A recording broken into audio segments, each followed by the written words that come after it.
Oitavo ano, estamos aqui com o nosso tema 11, a arte da xilogravura. Ela, ela faz parte, né, da nossa cultura brasileira, né? Ela é um patrimônio histórico nosso, né?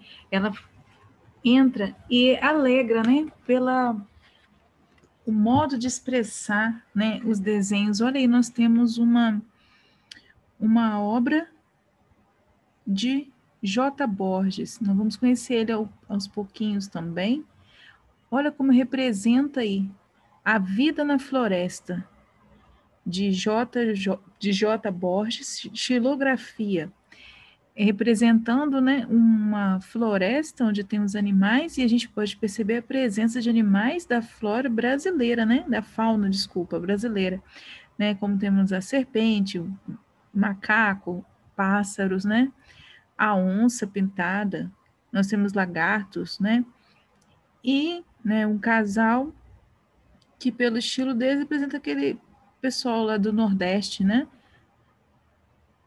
Então vamos lá conhecer um pouquinho o que é a xilografia. Na verdade, é uma arte usada como se fosse um carimbo, né? À medida que é produzida uma peça, como fosse um molde, né? Ela vai ser passada a tinta e vai ser carimbada numa folha, onde vai ficar essa obra aí. A gente pode perceber tipo um carimbo porque fica os vazadinhos, né? O carimbo ele deixa essa sensação de tinta, olha aí, a sensação de que a gente percebe que usou a tinta, tem aquela, como se fosse uma coisa que vai escorrer, né? Então vamos lá.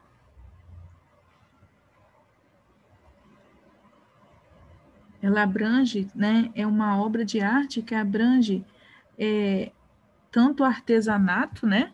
Que é a parte de, como alguns casos são feitos em madeira, né? E ela é esculpida, né? Essa gravura que vai aparecer é esculpida. O folclore, porque mostra a cultura ali, né, brasileira, mostra um pouco de lendas, né? Dependendo da figura que for representada. E um design, né? Porque representa um estilo, um desenho que mostra, expressa uma cultura brasileira, né? Uma parte nossa. Então vamos lá. Em 2002, J. Borges foi um dos 13 artistas escolhidos para ilustrar o calendário anual da Organização das Nações Unidas, a ONU. A xilogravura, A Vida na Floresta, destaque deste tema, abriu o ano do calendário.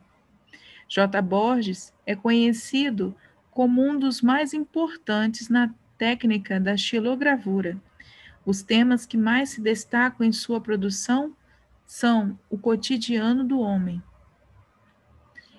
do sertão, o cangaço, o amor, os castigos celestiais, os folguedos populares, entre outros, todos temas relacionados ao universo cultural nordestino. Olha aí. Então vamos para a próxima página. O que é a xilografura? Então, como eu disse para vocês, de um modo mais simples, né? Ela é um carimbo.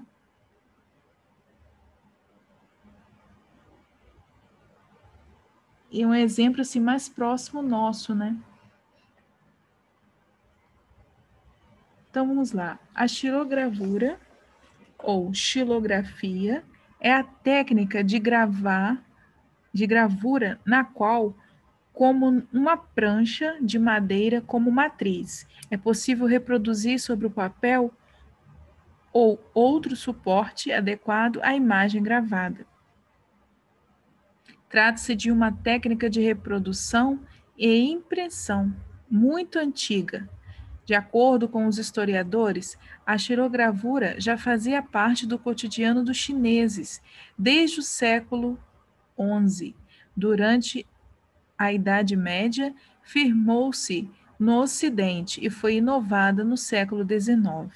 Então vamos agora conhecer um pouquinho, né? Olha, pode ver que uma técnica antiga, manual, desculpa que eu passei muito rápido, e que ela faz parte, né? Não é uma coisa que apareceu agora, é uma coisa mais inovada, porque ela traz assim imagens, né, que hoje, usando a técnica de esculpir, pode ter desenhos mais perfeitos, né, uma técnica mais, um desenho mais desenhadinho, né, um detalhe que não tinha como antes, né, mas agora nós podemos ver, mas é uma coisa que o homem já havia criado, só foi assim modificada, né, aperfeiçoada de uma maneira que entendemos como aperfeiçoada, mas só de saber que num século tão passado e já existia essa técnica, né?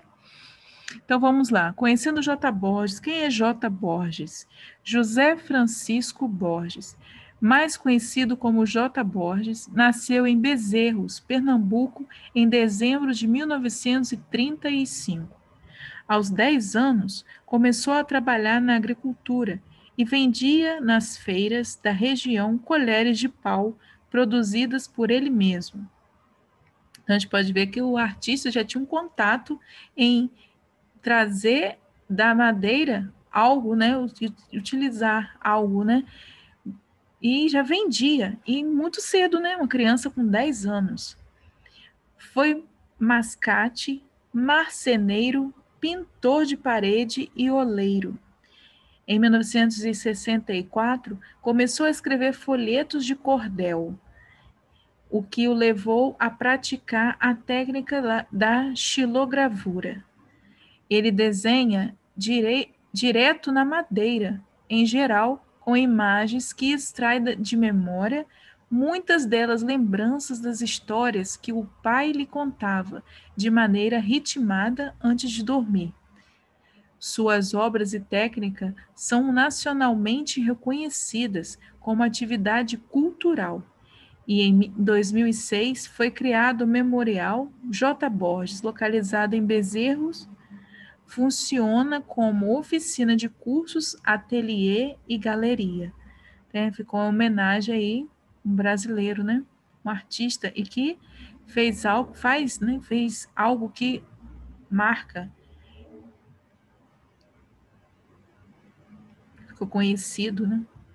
Entre as estilogravuras mais antigas, a mais conhecida é La Madonna del Fuoco, exposta desde 1425, na Catedral da cidade de Forli, na Itália.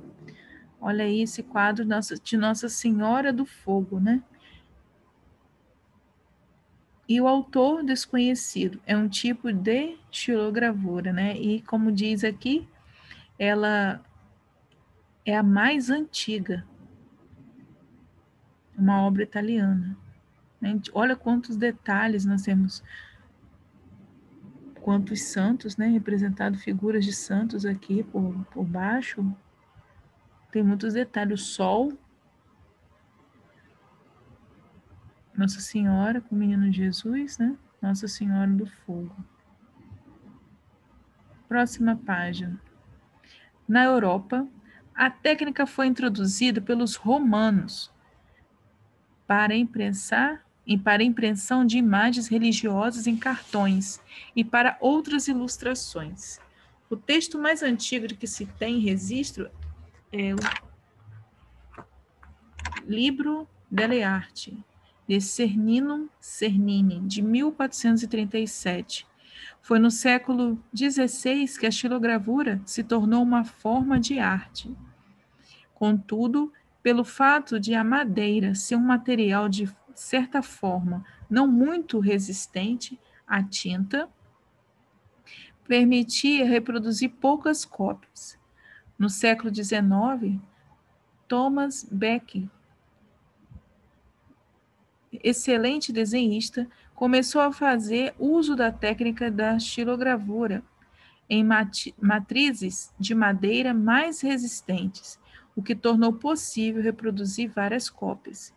Que a madeira, né, pessoal, ela absorve a umidade, né, e ela apodrece, né, então estraga um material que a natureza oferece, mas tem que ter, né, certos cuidados.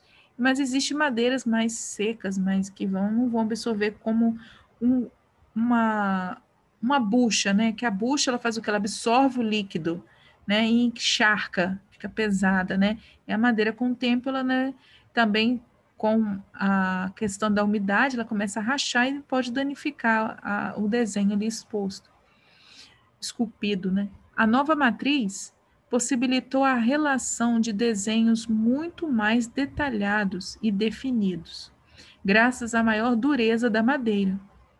No século XX, os expressionistas, em particular Edvard e Eric, fizeram alguns de seus trabalhos mais significativos em xilogravura. Aí tem um autorretrato, né, de um deles, o Retrato de Homem, de 1919. Olha os detalhes aí, né? A gente percebe o retrato de homem, que a gente percebe uma figura masculina, né? Os detalhes da mão, os olhos, né? Boca. Conhecendo um pouco de Eric. O pintor e ilustrador nasceu na Saxônia, um dos 16 estados federados da Alemanha, e em 1883. Formou-se em arquitetura, parte estrutural, né, da casa, construção, e foi membro e fundador do grupo expressionista, que existiu em 1905 a 1913. Como a maior parte dos membros do grupo era artista gráfico produtivo. Foi também professor da Universidade da Alemanha em 1949 a 1955. Faleceu aos 86 anos em Radolfzell, também na Alemanha, em 1970. Com o desenvolvimento da gravação em placas de metal, a partir do século XVI, a xilogravura foi considerada uma arte mais popular, relacionada com o trabalho de artesão. O que é um artesão? O que faz um artesão? É a pessoa que produz trabalhos manuais, transmitindo neles aspectos da cultura onde está inserido. O artesão é considerado um artista popular, em oposição àqueles com formação acadêmica, porque o popular é aquele que está no meio do povo e não precisa de uma faculdade no estrangeiro, uma academia de arte, para que ele faça.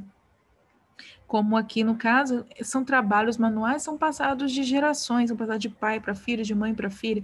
Um crochê é um trabalho manual, não precisa você ir para uma faculdade, para uma academia de arte para aprender o crochê. Você não precisa aprender a arte do sapateiro, ele não precisa fazer uma faculdade para aprender. São coisas que a própria cultura do povo, a cultura daquele país, daquele estado, daquela população, né, onde criei o artesão é aquele artista, mas porém que é no meio do povo, né, e não precisa de uma coisa tão rebuscada para que tenha realizado aquele trabalho. Então, a xilogravura ela está dentro desse quadro, né? No Brasil, a xilogravura se tornou conhecida quando começou a ser utilizada para ilustrar as capas das histórias da literatura de cordel, que é uma outra arte, né?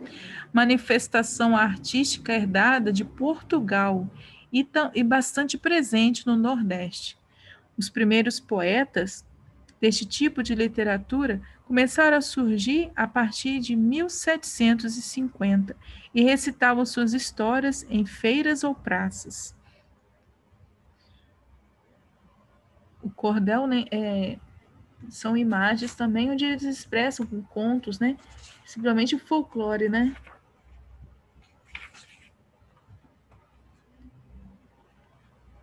Como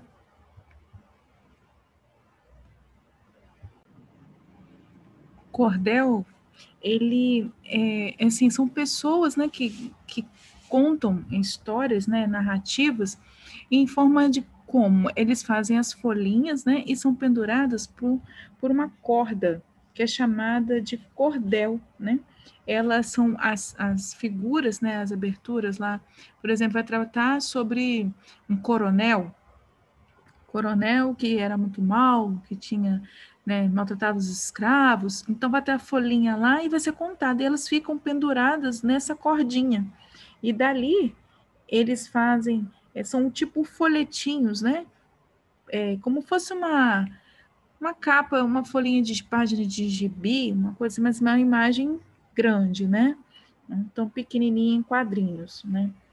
E é uma narrativa popular que contada em versos, em formas de verso, e são vendidas em folhetos pendurados em corda, e como é uma cultura nordestina, né? Geralmente são vendidas em feiras, né? Então, vamos passar à frente aí.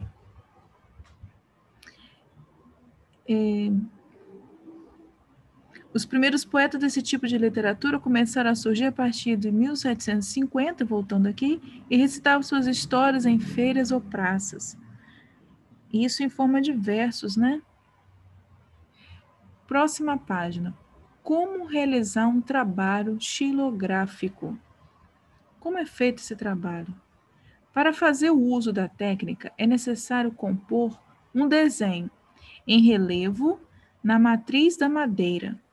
Então, o relevo é porque o desenho em si vai ficar mais alto e eu vou cavar em volta, né, para ficar mais baixo, para que sobressaia, né, fica mais vivo, né, mais alto o que vai ser o carimbo. Se vocês tiverem a oportunidade de ter um carimbo em casa, ou vocês tiverem a oportunidade de ver, vocês vão reparar que ele é mais alto, né, os detalhes, o contorno do desenho, e em volta, ao redor do desenho, né, por fora, a margem por fora, ela é mais baixa, né, é mais cavada, para que sobressaia o desenho. O desenho em relevo na matriz de madeira, cavando as formas com um instrumento chamado goiva.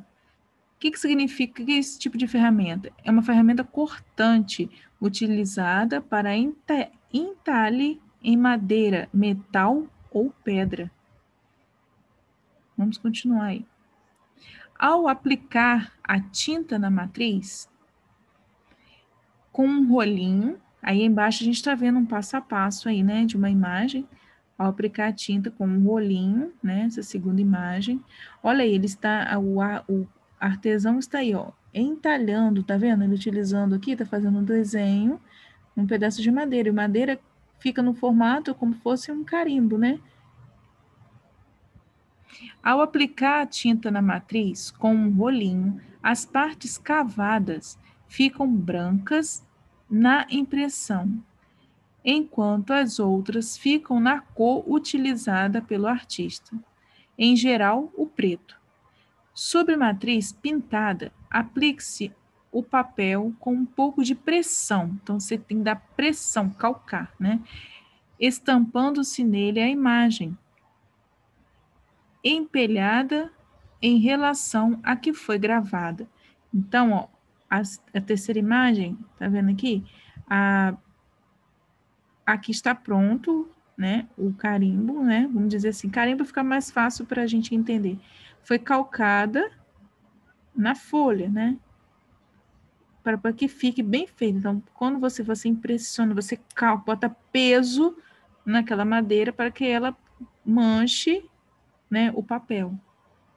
Passa a figura para o papel, como está aqui.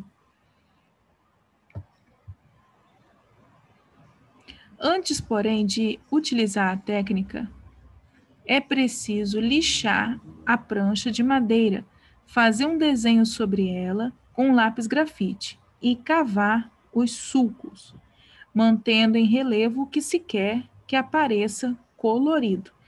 Então, entendemos que o que vai aparecer colorido é o desenho, o qual eu desejo. Contudo, antes de passar o desenho para a madeira, é necessário analisar e estruturar o que se vai desenhar, procurando definir e respeitar as áreas brancas e coloridas.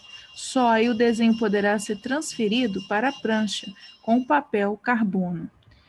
Então, o carbono é um tipo de folha que um lado ele é liso, né, que a gente possa botar a mão, e no outro ele contém tinta. Então, quando você aplica o carbono e você desenha sobre calca a imagem que você deseja, a tinta, naturalmente, do carbono vai passar para o local desejado, ou para a folha, que no caso seria, né, a madeira. Então, como diz aqui, ó, nada é feito de qualquer jeito. O artista, antes de criar, ele tem que pensar bem como vai ser. Desde que desenho vai ser escolhido, o pedaço de madeira que já está previamente separado, mas ele tem que lixar, ele tem que fazer um preparo e para que seja transferido, ele tem que definir qual parte vai ficar com a tinta, que é o desenho que eu mesmo, e a parte que vai ficar com a tinta. O passo seguinte é passar uma demão de tinta própria para a xilogravura, com um rolo sobre as partes em relevo, e prensar, quer dizer, botar preso, prender e forçar, botar peso, né? Prensar o papel sobre a madeira, retirando-o em seguida com cuidado. Então, aqui o caso é o papel que vai ser calcado por cima da madeira. Ó, o passo seguinte é passar uma demão de tinta própria para a xilogravura, com um rolo sobre as partes. Então, aqui, o que está acontecendo aqui? Passou sobre as partes desejadas. Em relevo. E prensar o papel sobre a madeira, retirando-o em seguida com cuidado, porque à medida que você tirar, como vai estar em contato com a tinta, é como se a tinta absorvesse, tivesse um pouco de cola, né? Ela vai tendo contato com o papel, ela vai dar aquela liga.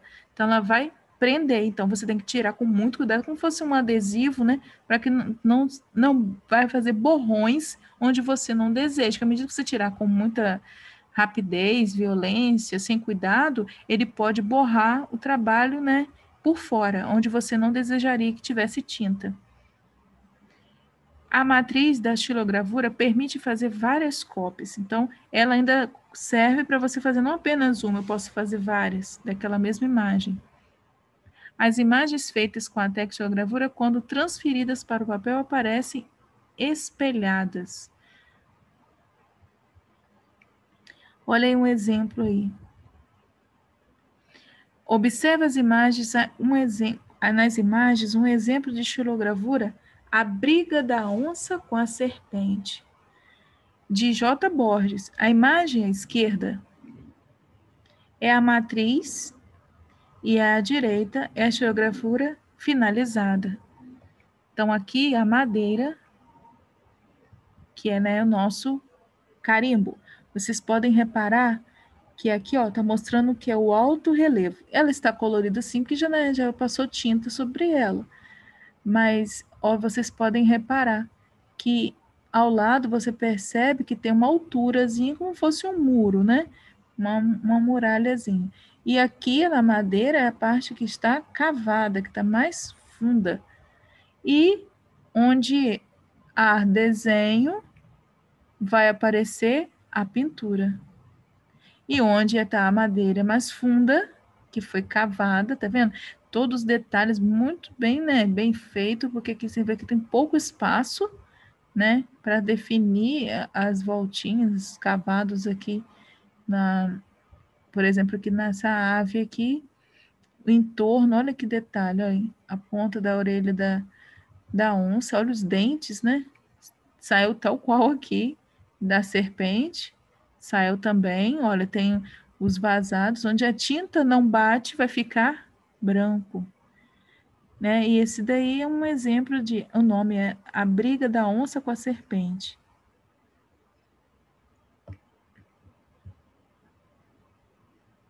Vamos continuar. Próxima página.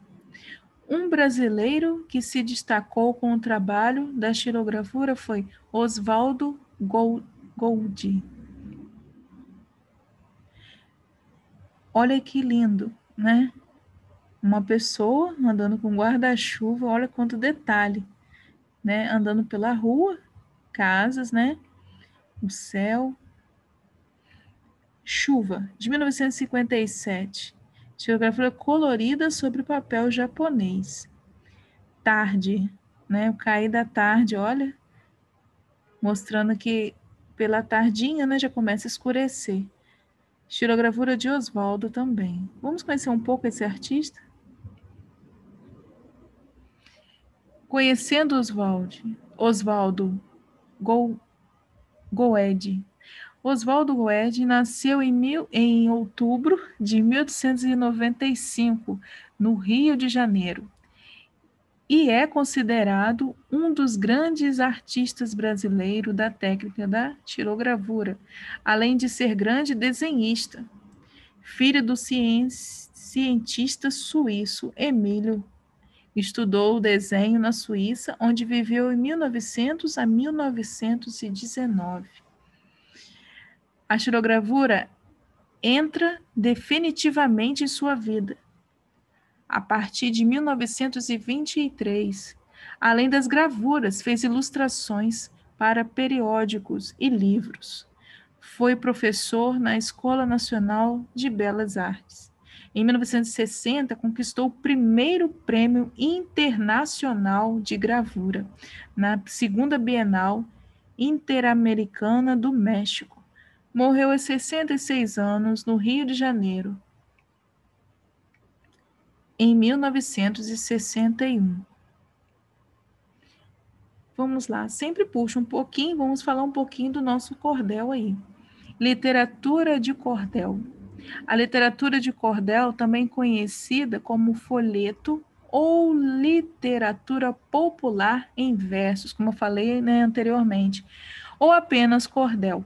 É um gênero literário popular escrito, quase sempre em formas de rima. Os cordéis são histórias sobre os mais diversos assuntos, ligados na maioria ao cotidiano de um local. As histórias são baseadas em relatos orais e depois impressas em folhetos.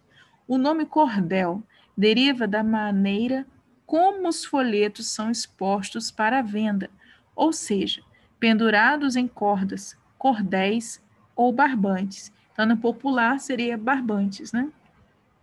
Alguns poemas são ilustrados com xilogravuras, também usadas nas capas. As estrofes mais comuns são as de 10, 8 ou 6 versos.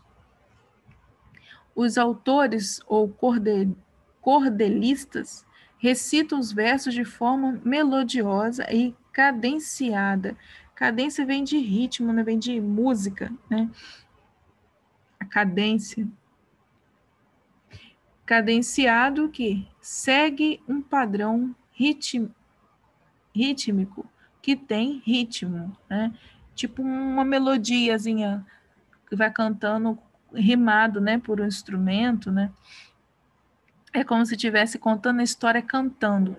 Quem tiver a oportunidade de assistir um filme que tenha o tema nordestino, vocês vão perceber que eles tocam tipo é um instrumento, né, tipo a viola, e vão cantando. Aqueles filmes geralmente mostram pessoas mais idosas, né, que têm mais viva a cultura, mais tempo de contato ali com a cultura local, né? Acompanhados de viola, e também fazem leituras ou declamações muito empolgadas e animadas para reunir os expoentes deste gênero literário típico do Brasil. É fundada em 1988 a Academia Brasileira de Literatura de Cordel, com sede no Rio de Janeiro. A história da literatura de cordel remota à época do Renascimento, quando teve início a impressão de relatos tradicionalmente orais, feitos por trovadores medievais, e foi se desenvolvendo até a idade contemporânea. Então, né, já era recitado, né, em ritmo, como se fosse um verso cantado. Agora passamos para nossas fichas. Pessoal, vamos fazer nossas fichas, vamos procurar fazer, porque a ficha é aquela parte que você vai ter o contato com a prática.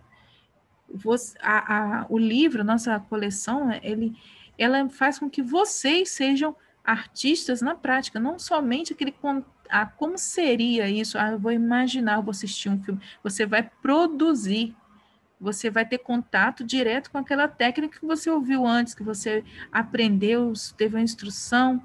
Então, o prazer. Infelizmente, não podemos, nesse momento, estarmos juntos em sala, tá ali fazendo, um vendo um do outro, mas temos a oportunidade de estar fazendo em casa.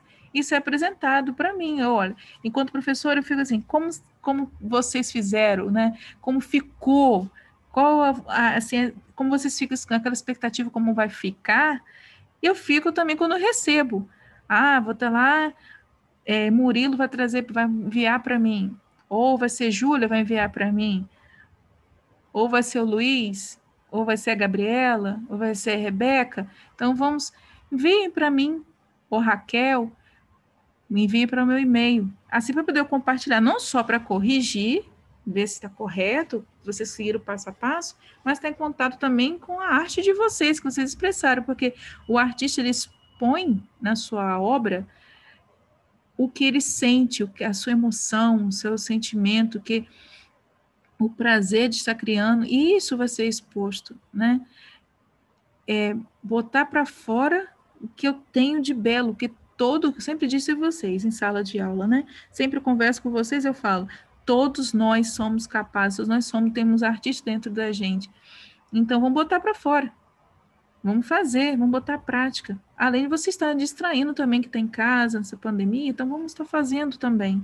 Então vamos lá. Nossa ficha apresenta a ficha, nosso tema 11 apresenta a ficha 21. E olha aí, vamos estar fazendo um pouco de tirogravura. Temos também a ficha 22. Então vamos lá.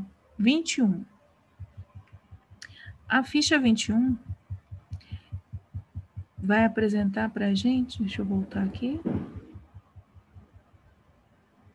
Como ela vai apresentar para a gente? Ela vai primeiro apresentar uma ficha em branco, só vai ter o título. Vai ter um retângulo vazio, onde vocês vão expor aí o que está pedindo.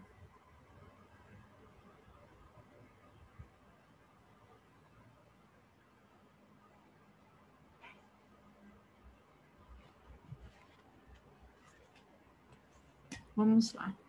Aí ela vai apresentar para a gente a 21, tanto a 21 como a 22 vão apresentar para vocês um espaço em branco. Xilogravura, desenhar e imprimir. Além de fazer, eu vou imprimir de forma manual. Lembra lá dos artesãos? Eu não vou usar a máquina para imprimir, eu vou ser um artesão, vocês vão produzir aí. E como não vamos fazer em madeira, mas aí não apresenta um outro recurso para a gente. Vamos lá, seguindo a atividade. Como não é aconselhável trabalhar com materiais cortantes como a coiva, que é a nossa ferramenta. Vamos voltar lá em cima, no nosso... Aqui, mais um pouquinho abaixo. Como não temos aqui esta ferramenta, não é aconselhável, devido vocês podem, né, se ferir, se machucar em casa, né? Que vocês têm que ter uma ponta bem fininha, olha aí, para poder vocês fazerem outras peças para poder lixar e tudo mais, mas vocês não vão deixar de fazer. Artista, todo artista faz o quê? Dá um jeitinho, e nós somos brasileiros. Sempre dá um jeitinho brasileiro, né? Nós arranjamos um jeitinho. Sem a supervisão de um adulto, vamos fazer uma xilografia diferente, mas com um resultado final muito parecido. Você vai usar uma bandeja de isopor como matriz. Recorte as bordas da bandeja e faça um desenho livre com lápis grafite. Vou parar aqui um pouquinho a leitura, vamos subir aqui um pouquinho. Olha aqui, nós temos uma imagem. Apresentou o pratinho de isopor. Vocês vão recortar esta parte aqui alta, porque a bandejinha serve para colocar salgadinho, para não entornar, ela tem a borda alta. Então, vocês vão retirar e ficará somente com o fundo da bandeja. Olha aqui, ó. Após isso, vocês vão pegar um lápis de escrever, lápis grafite, escrever, vão desenhar o que vocês querem. Aqui mostra um exemplo. Vocês vão fazer o que vocês desejarem. Mas vamos lá. Subindo.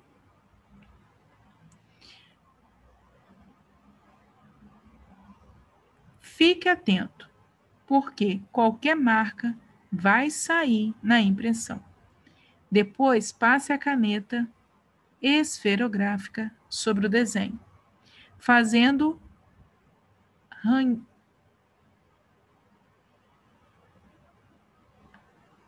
ranhuras mais profundas. Vocês vão arranhar, né? Mais profundo. Tomando cuidado para não furar a bandeja. Vocês vão fazer, vocês vão riscar, né, mais profundo, mas se preocupando de não ultrapassar para não, né, vazar e furar e arrebentar o isoporzinho, que é o seu carimbo, né? Sua matriz. Coloque tinta guache em outra bandeja. Use a cor de sua preferência. E com um rolinho de espuma, passe a tinta sobre o desenho da matriz.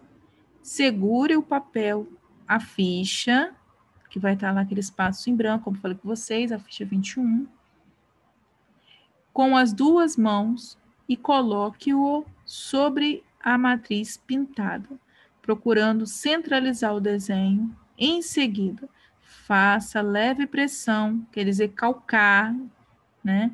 Eu vou calcar com a mão sobre a matriz para que todos os espaços fiquem coloridos. Levante o papel com cuidado e deixe secar. Então, na hora de retirar, cuidado. Dica aí. Faça alguns estudos do desenho em folhas de papel sulfite. Quando estiver certeza do que quer desenhar, transfira o desenho para a bandeja de isopor. Vocês também podem fazer, né? Fazer o desenho e depois transferir para cá.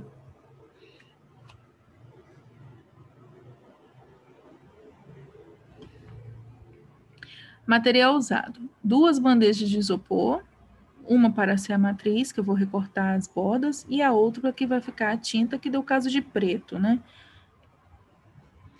2 bandejas de isopor, lápis grafite, caneta esferográfica, tinta guache, a tinta usada vai ser a tinta guache, nas cores de sua preferência. Não recomendamos o amarelo, pois fica muito clarinho, e a não ser que seja misturado com branco, para ser impresso sobre fundo colorido, rolinho de espuma e pano para limpeza. O paninho, né, para vocês, né, ter que limpar o rolinho para guardá-lo. Então, aqui está dando passo a passo. Depois que eu desenhei, fiz aquelas arranhaduras, né, que eu vou ficar fazendo mais forte, né, eu vou riscando aqui para ficar mais fundinho. Eu vou apanhar o rolo e vou passar, né? Próxima imagem. Eu passei no peixinho, né? Cobriu, no caso, cobriu o isopor todinho, né? A nossa matriz todinha. Depois foi lá, ponhou um outro papel que escolheu a cor vermelha e pá, carimbou.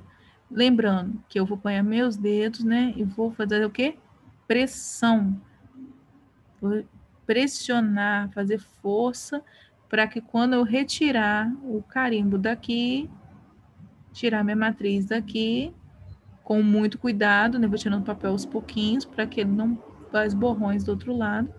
E outra coisa interessante que eu posso fazer em várias folhas. Eu posso usar essa matriz para fazer várias cópias. Então fica aí a dica, né? Espero que vocês façam bem caprichado e que vocês postem para mim no meu e-mail. Ficha 22. Desenhar e imprimir. Nesta atividade, você vai proceder da mesma forma que na anterior. Só que agora vamos ilustrar um texto da literatura de cordel.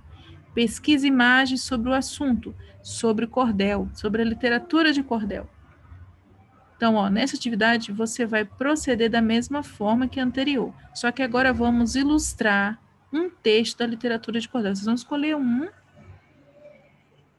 vocês vão pesquisar sobre o cordel, vão escolher vai desenhar na forminha, né, de matriz de isopor, e depois vai fazer o meu processo prendendo na nossa fichinha lá, carimbando na nossa fichinha. Material também usado: bandeja de isopor, lápis grafite,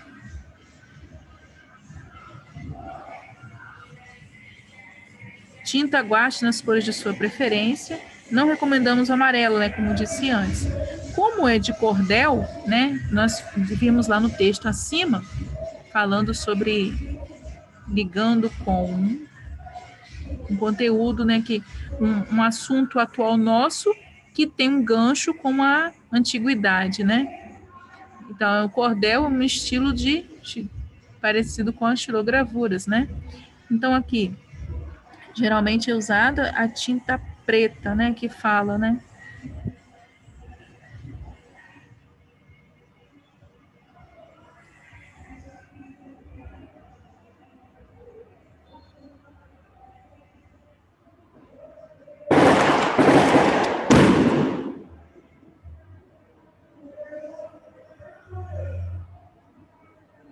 Então, vocês vão escolher. Aqui eu não tenho uma imagem do cordel, mas vocês pesquisando na internet vão aparecer vários, né? Muito mais que uma cultura nossa também brasileira. E repito para vocês, estou aguardando os belos trabalhos de vocês, os desenhos criativos. Não precisa fazer os peixinhos, vocês vão fazer o desenho que vocês desejarem. E tomem cuidado para depois, quando passar aqui, para fortalecer aqui, vocês façam com cuidado para que não fure, para não perder o isopor, senão vocês terão que refazer, né? E com uma terceira bandejinha. Então, terminamos aqui o nosso tema 11.